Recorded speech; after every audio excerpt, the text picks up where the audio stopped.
Donc, en général, elle se base sur des analyses dans des différents espaces de pouvoir. Et donc, je continue à répéter. Et donc, notre analyse, c'est tout le temps en termes de domination.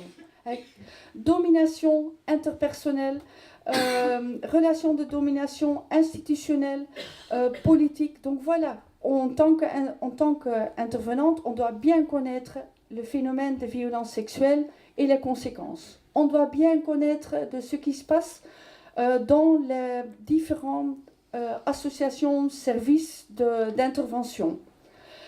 On doit être conscient de ce qui se passe dans l'éducation, les stéréotypes, l'impact des traditions, croyances, religions.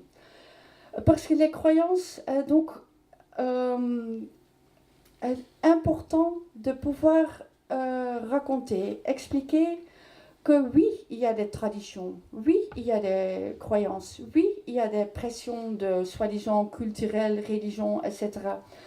Mais toutes ces croyances ont à voir avec comment on croit qu'un homme doit se comporter et comment on croit qu'une femme doit se comporter.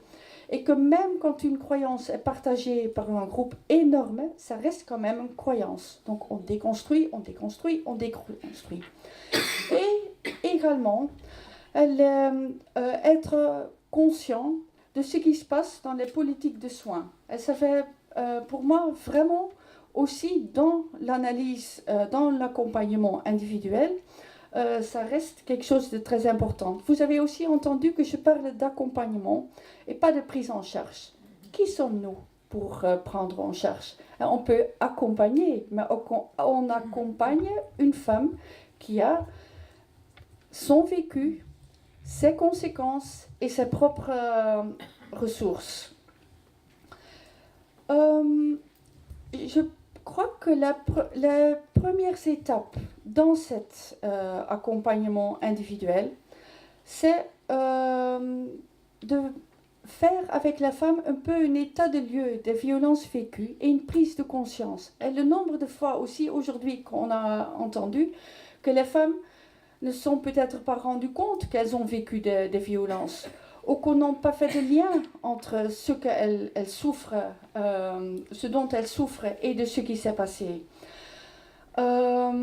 Et quand on sait que les stratégies typiques des agresseurs, c'est isoler sa victime, la dévaloriser, d'inverser la culpabilité. Donc on est constamment confronté à des femmes qui croient que ce n'était pas si grave, qu'elles ont provoqué, que oui, qu'elles sont bêtes, et voilà, qu'on doit donc travailler avec elles ce que vous avez vécu, les conséquences, et d'aussi montrer que ce qui est typique dans quoi que ce soit comme type de violence faite aux femmes, que c'est quelque chose sont des phénomènes qui se déroulent selon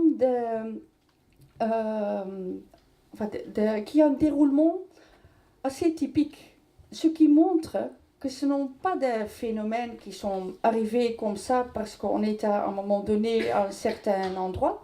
Non, qu'il y a vraiment des stratégies conscientes de la part de l'agresseur pour assurer son impunité et pour imposer son contrôle. Et donc, tout ça, ça fait partie des premiers entretiens dans la consultation individuelle.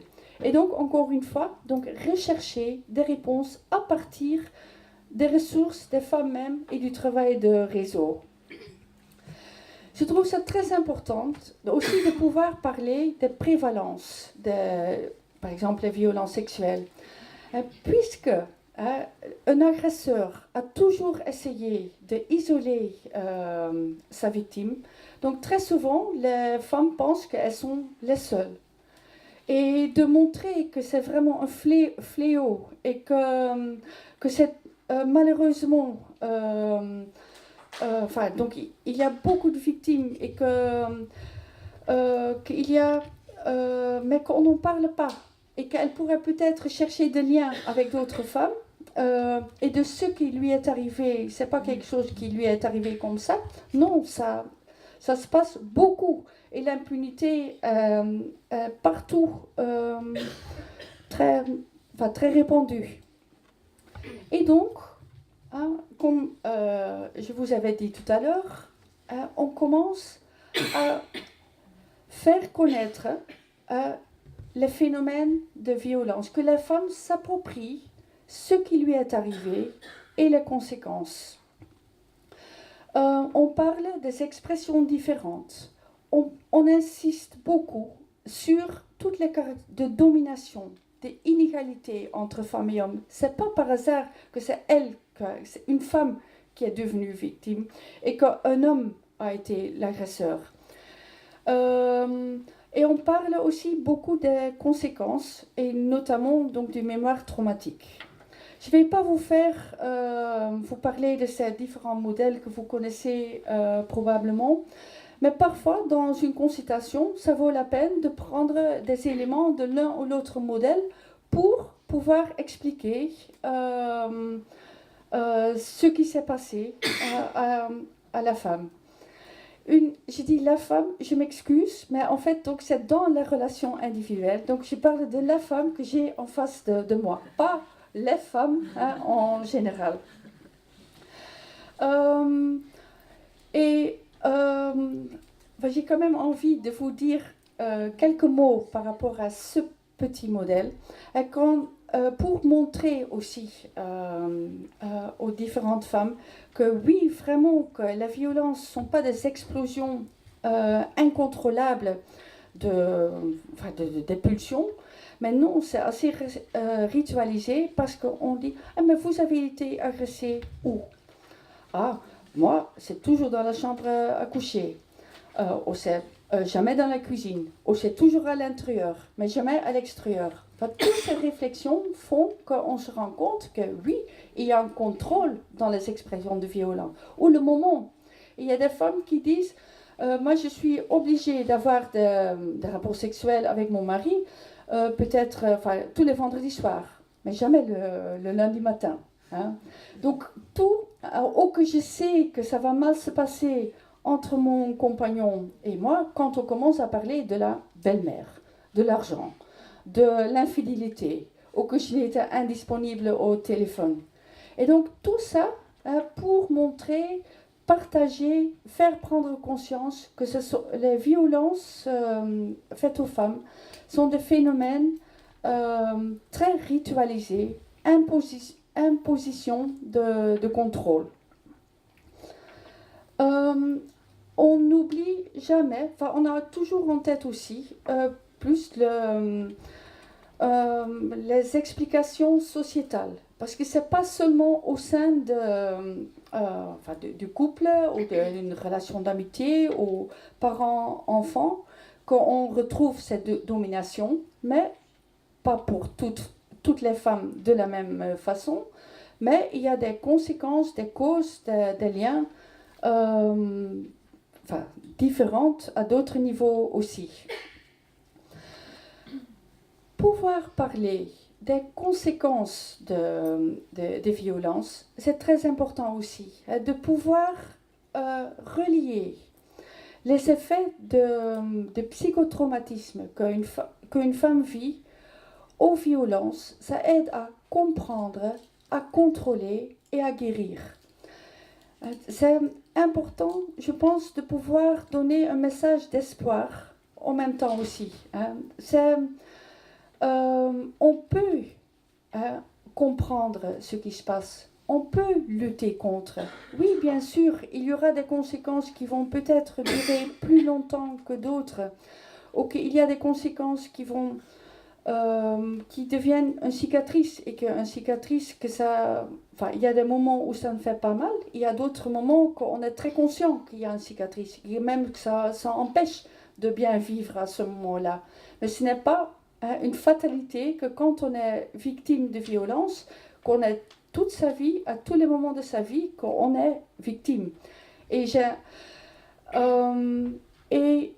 pense que l'intervenante après moi va en parler un peu plus sur les conséquences de violence et la mémoire traumatique, mais ça aide à valoriser toutes les stratégies que les femmes ont mis déjà sur place avant de nous rencontrer et qui ont aidé, pas aidé, handicapés ou pas handicapés du tout, à continuer à vivre. Et ça aide aussi à expliquer pourquoi peut-être certaines femmes sont restées si longtemps dans une situation de violence.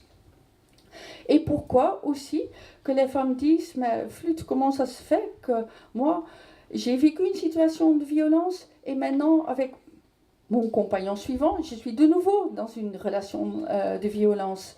Et en fait, donc de pouvoir expliquer donc, les conséquences, le fait qu'on commence à dissocier, qu'on ne se rend plus compte, qu'on n'est plus capable de juger la dangerosité d'une situation, oui, on risque de tomber dans le même piège encore une fois.